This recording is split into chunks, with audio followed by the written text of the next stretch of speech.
California. I'm Craig Sullivan. And I'm Rod Gantis. And joining us for the final segment of today's show, and this very special end of Season 2 show, Greg Aden from Aden Leadership. Greg, welcome to the show. Thank you for having me. My pleasure. Greg and I have known each other for a number of years. We've got a lot of friends in common. We both have DNA in our system. And you set up one of the best franchise development teams when you were, what were you, West Coast Vice President of Development for IHG? Western United States. Yep. Okay. Mm-hmm. So, and then you became a servant leader, and I love that term, and you opened up Aden Leadership. Why don't you tell us a little bit about that and what you've been doing since you left IHG? Well, and Greg, you know, for those of us who are sort of familiar with that term, great, but maybe take a minute and really actually expand on that, like servant leadership, because I think it is very important. A lot of people don't understand both the motivation behind that, when we were talking before the show about what inspires you to go down that path. Sure. Yeah. Yeah, servant leadership has been around for a long, long time, and if you're very familiar with the Bible, there's a guy in there that was probably the most humble and powerful leader of all time, depending on your views, of course. But then 1970-ish, Robert Greenleaf really made it more famous in the professional and personal realm. And I decided that of all the leadership that I could study, coming from a service industry, it just seemed like a natural thing to do. And the more I studied, the more I became attracted to it. And then I got really comfortable with what's wrong with serving another human being first before we lead them. Yeah. So it really is just that. It's step one is to serve, step two is to lead. And I'll add that it comes from a place of humility. It's about somebody else and not you. Yeah. And that's the part about I really enjoy. Yeah. And you know what? The best team leaders are that way.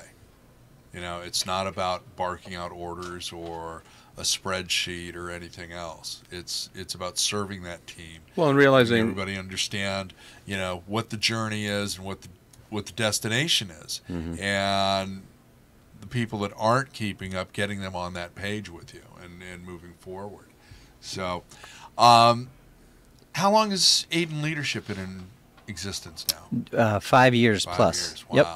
So you left IHG and opened up this, and you are now serving a bigger purpose, and you are talking with captains of industry across the board. And give us a feeling of, you know, your company and who you're talking with, please. Really, anybody that wants to do better at being a leader, people who want to motivate and engage with their team, lead from the back, lead from the side, someone who understands that the humility, again, in leadership is key.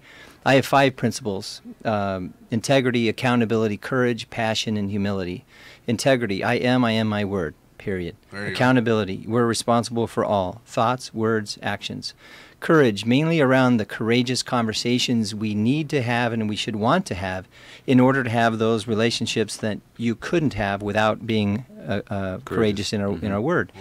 And passion beyond excitable. It's passion about a vision. And then in my work, I try and get all my teams to understand that the vision first and foremost starts with alignment. Where is it we will go? Not agreement, but alignment. If we're in alignment, then everybody at some point is going to move in the same direction. And then humility, or being humble, is just that, putting another human being first. And if you think about all of our great relationships, I'll ask you gentlemen, if which of those you can think of do you honor the person in that relationship more than anything else? And when you take care of that person, they in fact will pay it back to you. And it's harder to teach in the classroom, but it's easier to be an example of it, to be honest with you. Well, you said something before we got on the air where the difference between management and leadership. And I think that's something that a lot of times basically gets convoluted in people's minds, that they don't understand that there is a distinct difference. Huge. Right. And you then, out of all possible things that you could say, use the fact that when you're in leadership, there is no excuse. Right. You can't fall back on that as a justification for failing to achieve something or to adjust your path in order to reach a common goal or something. In that position of leadership, you don't have that option. Yeah, you don't have that luxury, really. And two things come up when you just said that. First of all, management is for a process. Mm-hmm. Right. You manage process. You do not manage people. Mm-hmm. You lead people. Mm-hmm. And a lot of people say, well, can you be both? You can do management, but you're being a leader. So I want to make that distinction because that helps everybody get clear as to who you're being as a man or a woman, as a human being, is about leadership. Sure. Management is not for other people. And where I was talking earlier about excuses is you asked to be a leader. Mm-hmm. And then some will argue, well, no, I was promoted. Not without your inspiration, your personal inspiration, your own initiative. Yeah, you consciously or unconsciously asked to be able to be a leader every day. Yeah. And how you lead at home, how you lead in the office, it's in my world, it's one person. There is no work-life balance. You either have a life balance or you're not. Mm-hmm. Right. And we choose, and I use that phrase very specifically, we choose who we want to be and how we want to show up for those at home and those at work. Yeah. Or those on the highway, and you know what that happens. Yeah. And we were having some conversation not too long ago. I was on a highway, and that changed. It was no, you're right, and that was part of the motivation with launching the California Lodging Investment Conference. It was I came back from one of our favorite conferences a few years ago, 4 years ago now. This is our third one. And I said, California's got the sixth largest global economy. We had over 7,000 hotels open and operating in the state, and we didn't have our own conference. I thought it was absolutely ridiculous. And I sat down and I talked to 5 people, and they all said the same thing. I'm in. How can I help? Because part of this is to present information, leadership, and networking for our industry. And they all said, we're in. And you're attending Click for the first time this year, and thank you for coming. Absolutely. You and I will probably know just about everybody in the room, so that'll be fun for you to see everybody that you haven't seen, since you opened up your company. But it's I think if you're a company that's growing and you care about your team, and I hate the word associate or employee. When I was at Broughton Hotels, we had team members. They still have team members. Yep. Yeah. Okay? If I call you an associate or an employee, that's how you're going to show up. Right. You're not going to be engaged. Invested. And, yep. We've got a huge problem in this country with over 60% of team members not being engaged, and they're not satisfied. They're not happy. And my feeling's always been this. When I was at North American, I had, a large team that I was associated with. I did 2 meetings a year. That was it. Okay? One was at Christmas time, took everybody out, bought them all gifts, thanked them profusely, gave them 30 days to come up with suggestions and how we could improve as a team. And do we need to amend our mission statement? How can we also develop, formats to make things easier for everybody? And everybody was on board. And, I'd have people from other divisions coming over. He goes, can I come to work for you? And I said, you got to go talk to HR. You can't approach me with that. We're a publicly held company. Listen to your involvement. Yeah. Listen to your engagement questions, or just how do you believe we can do better? Yeah. And another hot topic for me is when we have performance appraisal reviews, it's all about, I've got to review this person. And it's almost like a chore. It is. It's an honor as a leader to lead. It's a privilege as a leader to lead. And so the performance appraisal review, as simple as it is, becomes an opportunity to exchange information back and forth. Yeah. And in my opinion, the biggest question at the end of the review is from the leader to the member, and he or she says, "How am I doing? How may I serve you? Right. How may I be a better leader?" Yeah. When's the last time you've heard anybody say that? Yeah. This particular industry that I'm very familiar with, I have 8 years with Marriott, even before the 16 and a half with IHG, Yeah. is ripe for true leadership. Yeah. People who want to set their ego aside, mine included, and really lead somebody instead of talk about how great it is to be in management. So that's interesting. You opened the door, so I'm going to go there, right? Why do you think that is the case? Why is it that in a hospitality or hospitable by nature, by name industry, we have gotten to this point? Because I had a conversation yesterday. I met a gentleman yesterday, and I was conveying my exchange with him to somebody who's in the industry, and we made a very fond reflection on this person. And the way I explained to him is he is an old school hotelier, right? And we both knew what that meant, right? And yet that industry is not, to your point, we haven't cultivated that. What happened? Where did we go where this became a hospitable industry that actually has a begrudging approach to evaluations? And sort of, unless you are a particular couple of brands that are known for it, a genuine, interesting program put in place to provide leadership, to encourage the increase of people's own skill set. Like the part of being in a job as a leader is to provide opportunities for people to grow. Absolutely. To find their passion, because it's beneficial. I mean, it's smart business, okay? Yep. What happened? I don't know exactly what happened, but let's start with why are we in? Let's start with the title of the person who runs the hotel, the general manager. Yeah. I know they're responsible for everything, but by pure title, we're calling the person who's leading our hotel a manager. Right. They generally manage. Now, again, I don't want to talk about titles, but I will tell you that the ego and the arrogance that's in the industry comes from a place of ownership, or that's my hotel. Those are our brands. I made this happen. And instead of, as I mentioned earlier, if we could put some of those I's aside just for a minute and talk about we, in fact, a great leader is the one that takes accountability for when things aren't going right. Right. I take full responsibility, Craig, for making this show not what you want. But when the show goes great, as a leader, I say, "Thank you, Rad. Thank you, Craig. This was a fantastic show." I'm not involved in We all made that happen. So the ego and the arrogance, the inability for us to set it aside because it's so competitive, but then again, so is banking. Right. So is all the other industries. And your point about the hospitality is, I believe we forget from which we came.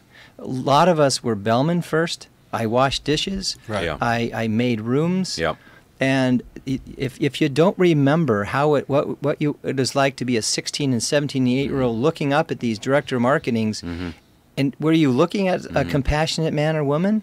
Not always in my career. But I could sit here, if we had more time, to talk about 5 or 6 people that really shepherded me along, and I would call them throughout my career and say, "Here's what's going on. What do you think?" Oh. Well, but that is a critical thing, that what you just said. That is, in my own personal experience, and not necessarily, from the design and architectural side of the industry, that is one of the things that I think I have noticed the most, is this forgetting.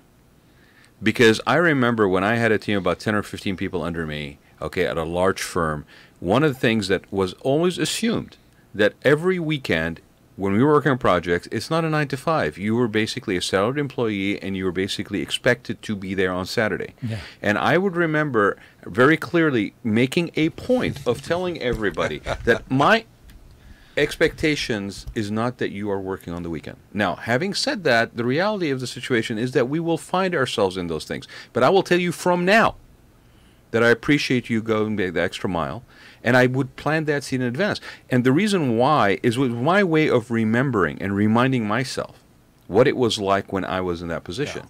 And when you forget and get out of touch with that, that's when it becomes a top-down. And it is not an us. Now it's me telling you, and I'm managing, and that's not really even smart business, to be honest with you. Real quick, I'll interject here, Rad, that some of this comes from how we're parented. Some Right. of this comes from To how your we, original point, yeah. Yep, how we were led, how we were managed, perhaps. Yeah. And we have to make a decision as leaders today, regardless of your age and the power that you have. And remember, the fifth principle is humility. And it's really hard for someone to be humble when they finally reached where they said they wanted to reach, but they do. They forget.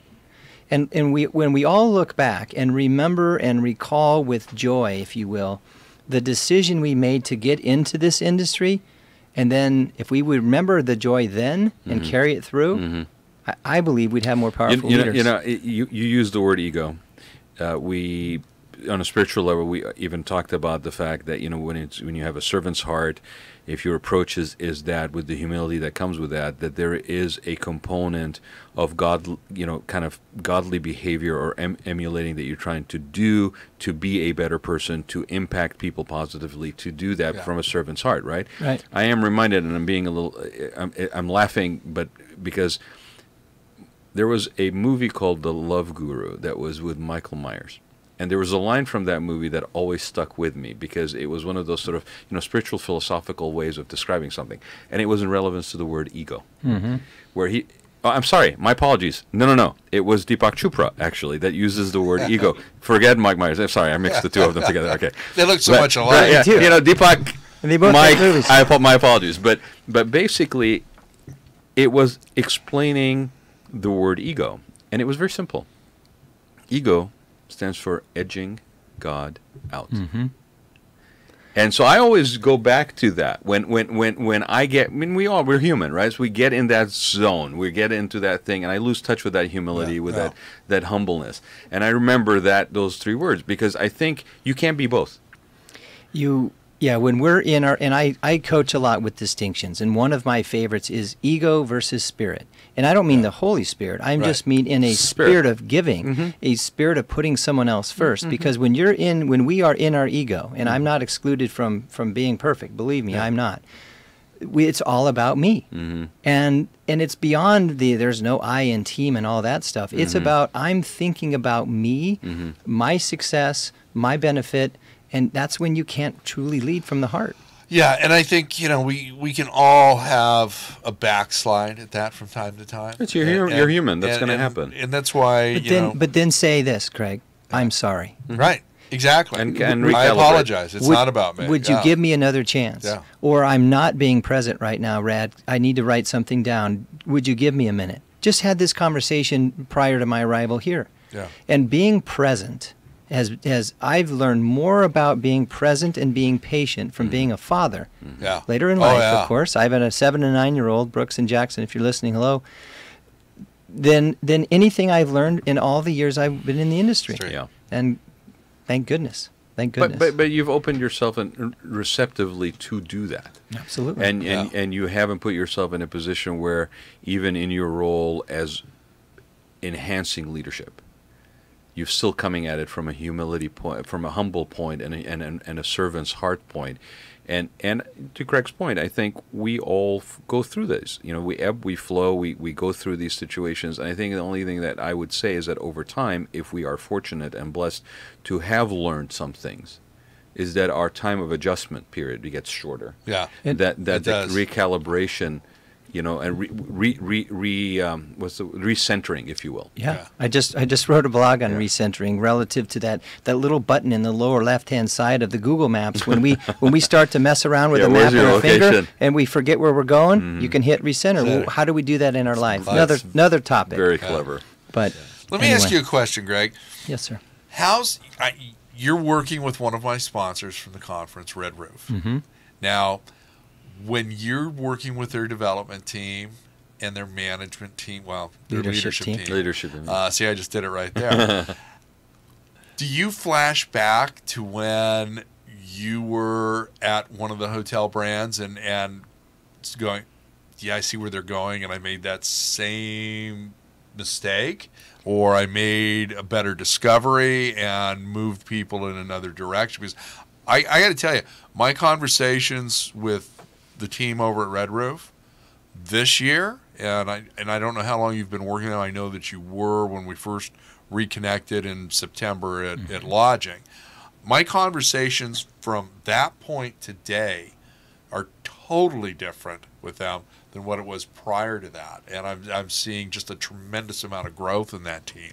And I'm seeing a lot of celebration of that brand and the owners of those assets, and not only in the media postings and all that. But what's that like for you? Fantastic. Yeah.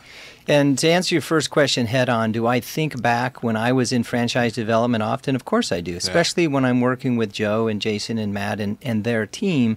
But then I can get granular around strategy, but it's not to do a deal, Craig. Yeah, right. It's to create a relationship. Yeah. And then when there's trust and the timing is perfect and the asset is right and the location is good, it comes back to, did you establish the relationship in order to do it? And I look at the numbers these guys are doing compared to the numbers I used to do, and I have to remind myself, what did I do over and over and over that was really good? Yeah. And I prided myself on being a good communicator. Right. But if you weren't going to, you always knew that I was going to tell you what was true. Yeah. And that's what I continue to ask the development team to do at Red Roof, is just let the consumer, the client, the franchisee know what their chances are. Sorry. But to answer your other question, it is all about growth, Craig. It is all about personal growth, lead from within. Yeah. Make sure that you're being patient and present and powerful and engaging with the people closest around you. Yeah. And if we had, some circles around here, I would say that the center circle is you. And then the people that you impact and influence and frankly inspire would be the next folks that are closest to you, and then out from there. Oh. And to see them take this leadership seriously and apply servant leadership to their own relationships within their company, and watching them, how they're treating the franchisees now. Yeah.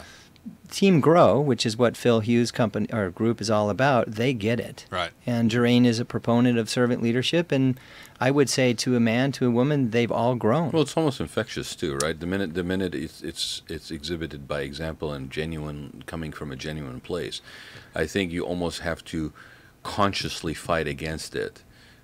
From where you basically absorb it, it becomes how you basically conduct yourself. You just said the magic two words, by example. Well, When the leadership team decided to lead by example and own it, yeah. and that's when Phil and Durain decided, we're not just going to have you guys go through this leadership stuff with Greg Aden, we're also going to embrace it. That's it. Yeah. That's the key. Yeah. Because a lot of people will hire me and then they'll say, let me know how my team's doing. No, sir. You are the one that needs this the most. Right. After And- that statement, especially. Yeah. Yes, and if they're not willing to embrace it thoroughly, I'm not for them. Yeah. I'm not doing this because I don't have anything better to do. To be honest with you, I love it. Well, Durain's on a plane, so Yep. we'll get to see her a little later today. And I got to tell you, Durain Lalani my life is a better place because she came into it several years ago. She's like the sister I never had, and I'm really looking forward to seeing her. We've got to wrap it up. It's been a very special show today. Greg joining us. Greg's coming to Click for the first time. You can reach him at AidenLeadership.com. I suggest you at least explore Greg's website and follow up with a phone call or an email to him. Do you want to give any other contact information out?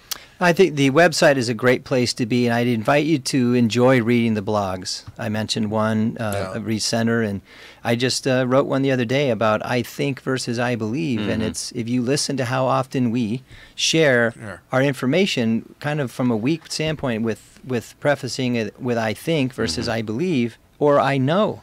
Yeah. How cool would that be if we spoke what we know or believed was true? Sure. So anyway, I'd invite people to enjoy the blogs and give me their feedback. Very good. I want to thank Rod Apodaca and CBRE Hotels for being our sponsor. I also want to thank Chicago Title Insurance Company for being a sponsor of Checkout California. Hitesh H.P. Patel, the current chairman of AHOA, for joining us today. And Glenn, the Messiah Houseman of No Vacancy, was in the house today. And I think he had a good time being the interviewee for a change. Being here in person. Yeah. And last, certainly Always fun not with him. least, I want to thank my co-host, Rod Gantos and Rod Gantos and Associates. Too kind. Thank you. You know, it's been a great season. We've had so much fun. I can't believe that we've gone through 46 episodes already in the end of season 2. We will be Time back. flies, Yes, as they yes, say. it does. I want to thank the owner of OC Talk Radio and our engineer. Thank you, Mr. Roberts. I appreciate everything that you do for Phil us Roberts in the and house. the rest of the people that are on this station. I am off to the Westin right now. I'm going to be filming some episodes of my other show, 3x10, and getting the conference together. So I will see everybody at Check Out California when we are back, and also at the California Lodging Investment Conference tomorrow. Aloha. Aloha. Thank you for being our guest today on Check Out California. We look forward to having you as a guest with us again in 2 weeks. Until then, you can always reach us through our Check Out California Facebook page or by emailing us at checkoutcalifornia@gmail.com. We love hearing from you. So do let us know what you think of the show and what areas of interest you'd like to see us cover in the future. Your feedback is very important to us as we continue to bring you the best hospitality our Golden State has to offer. Until next time, may all your days be filled with sunsets and palm trees. Now, go experience and check out California.